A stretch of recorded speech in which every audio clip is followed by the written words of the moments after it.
Hello, in this video I'm going to try and make a Mondasian Cyberman cake. Not only because I love the Mondasian Cyberman, but because it is my brother's birthday. And why not combine Dot 2 and cake? So, because I'm lazy, I'm going to be using 2 jam sponges, pre-made ones, and I've made this Mondasian Cyberman sketch, which I'm going to be using as a template.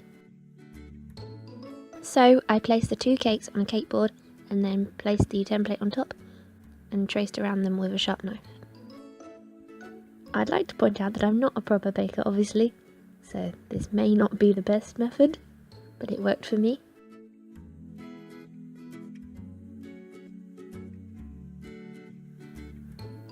This is what it looked like after I'd removed the template, and then I used the leftover pieces of cake to bulk it up a bit, make it look more like a head. And there we go, we have some cake that sort of looks like the outline of a Cyberman head. I also used a bit of the leftover cake to make a nose, but then realised it was too big, so I cut it down and then placed it on top.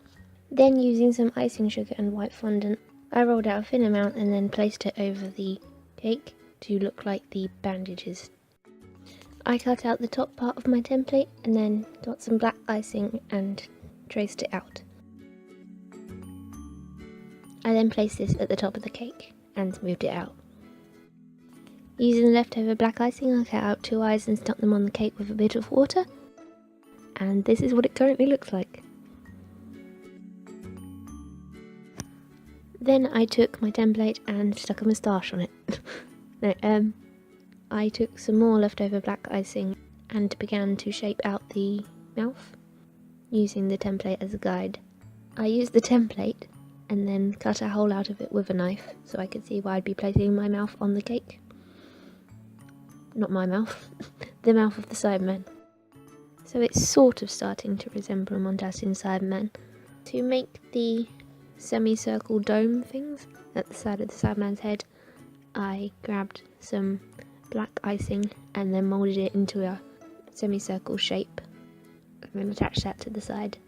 And I did this on the other side as well. So they're not perfectly even, but they'll do. You sort of get the point, it looks a bit like a Cyberman. Then I took some more black fondant and made the outlines around the rim of the helmet and around the eyes. I used the back of a knife to make the little indents on the Cyberman's mouth and then score lines down its helmet. Using a paintbrush and some silver luster dust, I then painted parts of the Cyberman cake in silver, for those of you wondering why I use black fondant. This bit took ages, so I wouldn't recommend doing this, to be honest. Yeah, I was actually going to use grey fondant, but the shop didn't actually have any, and then this made him shinier. So. And here's what he looks like. Oh, he's coming along quite well. Then I'd put a leftover piece of cake at the top for the little torch. Then I covered it in black icing. I used the rest of the black icing to create thick sausage shapes for the handles, as I had no cake left, but this actually worked really well. Then I covered them in more luster dust and a bit of white for the clear bit. And ta-da! Here he is, the finished Mondasian Cyberman cake, which I'm quite proud of, to be honest. He's a bit dirty, maybe he's a battle-scarred one, but I'm proud. Thank you for watching, I hope you enjoyed this video.